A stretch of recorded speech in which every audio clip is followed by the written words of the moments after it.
These lessons are sold only on our website, effortlessenglishclub.com. If you bought these lessons somewhere else, you have an illegal copy. Please notify us, and we will take immediate legal action against the seller. Thank you. Hi, this is AJ Hogue, director of the Effortless English Club. Welcome to our new set of lessons. These are called the Power English lessons. The reason they're called Power English is because in these lessons, we're going to do two things. Number one, you're going to learn English, of course. As always, we have the mini stories, which are our favorite lessons for most of our members. But the content, the focus, the topics in these lessons are going to be focused on the psychology of learning and the psychology of success. Now, these ideas, they're not just my ideas. In fact, they come from a lot of other people. They come from people like Tony Robbins, who's a famous success coach, Robert Anton Wilson, Joe Vitale, Robert Kiyosaki, Alan Watts. So I've taken a lot of ideas from a lot of different people about this topic of the psychology of success. And the reason that we're going to talk about this in these lessons is that in my experience, most English students struggle and fail because of psychology, not because of methods, not because of teachers. Those things are important.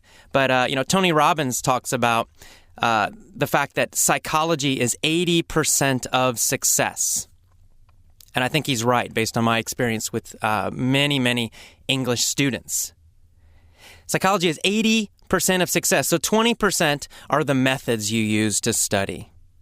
20% are the schools you go to, the teachers you have, the books you use. Those are important. We talk a lot about them.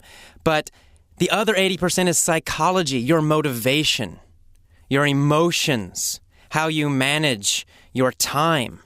All of these things are, in fact, much, much more important. What I saw in my classes were that the enthusiastic students, the energetic students, the optimistic students always learned much faster. They succeeded. The ones who failed, the ones who dropped out and quit, the ones who struggled, had the opposite mentality. They had a very negative mentality. Their motivation was low. They tended to be pessimistic. They felt that they weren't good at English. They had ideas that English was very tough, very difficult. They struggled. They didn't have enthusiasm for English. They didn't love English. So in these lessons, we're going to talk about how can you manage your emotions? How can you develop that strong, powerful, enthusiastic attitude towards English? How can you maintain it so that you don't get bored? So that, in fact, you get stronger and stronger with English, and your psychology gets stronger, and you succeed. You reach your goals. You speak fluently, effortlessly. So among teachers, English teachers, language teachers, this topic is called non-linguistic factors. Non-linguistic factors. So what non-linguistic factors means is things that are not related to language learning directly. When we talk about language learning research, when we talk about the best methods to use when you learn English, those are linguistic factors, right? They're related to the language. Non-linguistic factors means not related to the language. This has nothing to do with English. It's more about psychology. Motivation, for example, is a non-linguistic factor. So that all it really means is just emotional factors. And there are actually many research studies about this topic. Dr. Stephen Krashen down in Los Angeles, probably, again, the expert in language acquisition, language learning, has done many studies, and he has also looked at many studies, and he's found that non-linguistic factors are equally or, in fact, more important than the linguistic factors to determine who is successful ultimately. What that means is that things like your emotions, things like your peer group, the community that you belong to, your feelings about English are as important or more important than the methods you're using to learn English.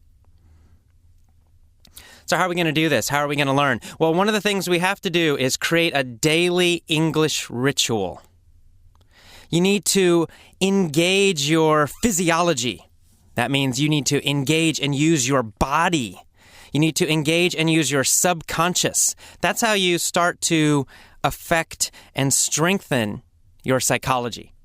So we have to strengthen our psychology. What does that mean? Really, it means affecting your body and your mind at the same time so that you actually feel better. Your emotions are happier while you're learning English.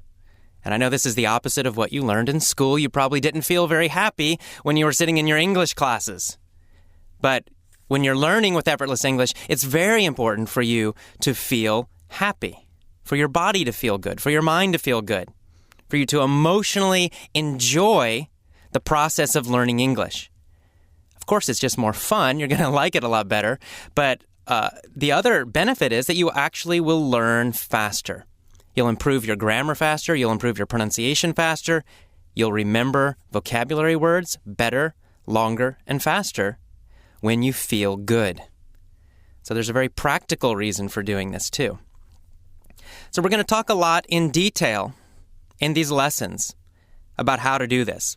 But just right now, during this introduction, let's talk a little bit about a daily plan, something you could do immediately, right now, today, to start improving your success with English by changing your psychology. So here's a little ritual, a little plan you can follow every day to start improving, to start feeling better, and then therefore improve your motivation and to learn English faster and faster and faster, better and better and better. And it's very simple. So the first thing you're going to do is when you get up in the morning, the first part of this plan, this daily plan, you want to get into a peak emotional state. Peak means top. For example, the top of a mountain. When we talk about a top of a mountain, the very top we call the peak. So we're saying a peak emotional state means a top emotional state or top emotional feeling. It means you want to feel great, not just good. You want to feel really great. It's the first thing you need to do before you listen to any English lessons, before you study.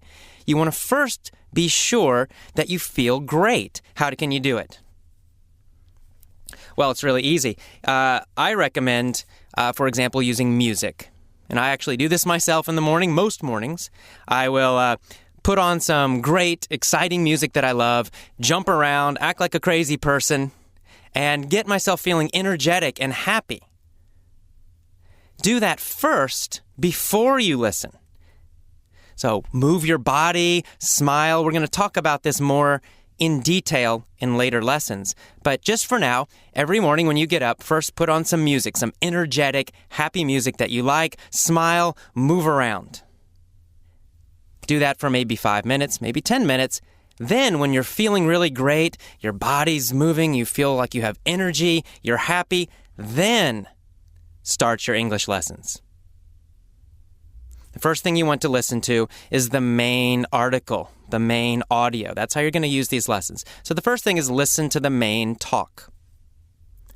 And you can read this as well the first time. If you cannot understand easily, you can read the transcript and listen at the same time. Do this perhaps 2 times a day, starting with the main story and reading. Use a dictionary if you need to look up new words. Next, listen to the vocabulary. So in the vocabulary, again, I will discuss the meanings of some of the difficult words that I used. And again, you can read the transcript of that vocabulary lesson. There's always a transcript you can read. If you can't understand my speaking, if I'm too fast, then read at the same time. It's okay. Next, you'll listen to the mini story. And the mini story is the most important lesson. The mini story is designed for deep learning. In the mini story, I'm going to ask a lot of very easy questions while I tell a story. In fact, I really ask the story. I don't tell the story. Why am I doing this? Students ask me, well, why are the questions so easy? Well, the questions are supposed to be easy because I want you to answer fast and automatically. I want you to train your brain, teach your brain to answer very quickly. I don't want you to translate from your language to English or from English to your language. It's a bad habit. It'll make you speak very slowly. I want you to just answer quickly, automatically, very fast. So that's why I ask so many questions, like questions again. Very easy. Your job, answer the questions quickly. You can answer with only 1 or 2 words. It's okay. Short answers are fine. You don't need to answer with a big, long sentence. In fact, short is better. So that's the order that you're going to follow. You're going to listen to the main article first, 1 or 2 times. You can read as well if you need to. Then you're going to listen to the vocabulary 1 or 2 times each day. And then finally, you're going to listen to the mini story 1 or 2 times or more. You can also read the transcript for the mini story in the beginning. Now, another important point when you're listening to these lessons, do not study them. Don't struggle to memorize. Just relax and listen. If necessary, you can read as well, as I said, if you need to. But relax. You're not trying to memorize anything. Just let it come in. Let the English come into your ears and into your eyes. Don't think about it. Don't analyze it. Do not think about grammar. The mini stories will help you learn grammar subconsciously. So don't interrupt that process by trying to analyze it. Don't think about grammar rules. You want to learn like a native speaker, and that means you're going to learn the patterns of English in these mini stories. You might not be able to explain them, just like native speakers usually cannot explain grammar rules. But that's okay. You want to be able to use them correctly. That's the important part. So again, you want to relax. Do not study. Do not think about grammar rules. Do not try to translate. Just relax and listen. That's why we call it effortless English. It should be effortless. You should be smiling, relaxed, and just listening. Now, another important point. You want to move your body while you're listening to the lessons. This will keep your energy high. So, what do I mean by that? Well, a really easy way to do this is just to walk. You've got an iPod, you've got your earphones in, listen to the lessons while you go for a walk. You can do 2 things at one time. You exercise, you improve your body, and you listen to English lessons and improve your mind at the same time. If you're sitting in a train, then maybe you just stretch your body a little bit. If you're in your car, you can move a little bit. You can move around in your seat. If you're at your house, you can go crazy. You can jump around. You can exercise very strongly. You can go to the gym. Do something with your body while you're listening to the lessons. It will keep your energy high. It will keep you feeling better. You'll actually learn faster by doing that. And finally, a very, very important point. You need to use our deep learning method.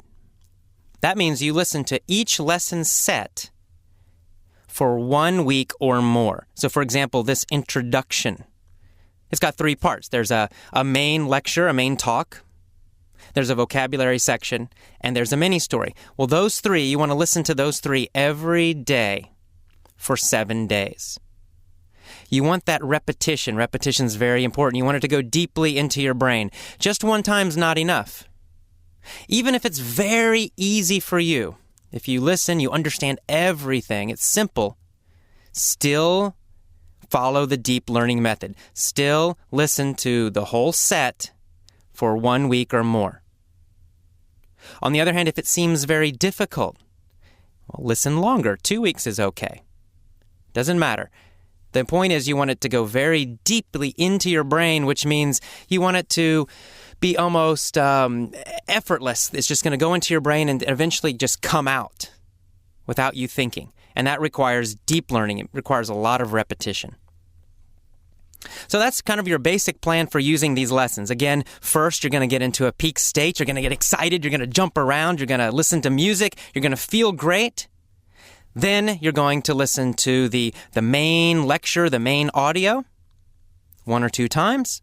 Then you're going to listen to the vocabulary 1 or 2 times. Then you're going to listen to the mini story 1, 2, 3, 4, 5 times every day. And remember, relax, feel good, and enjoy the lessons while you listen. Okay, that is it for our main section for this introduction. Next is the vocabulary. I'll see you next time. Bye-bye.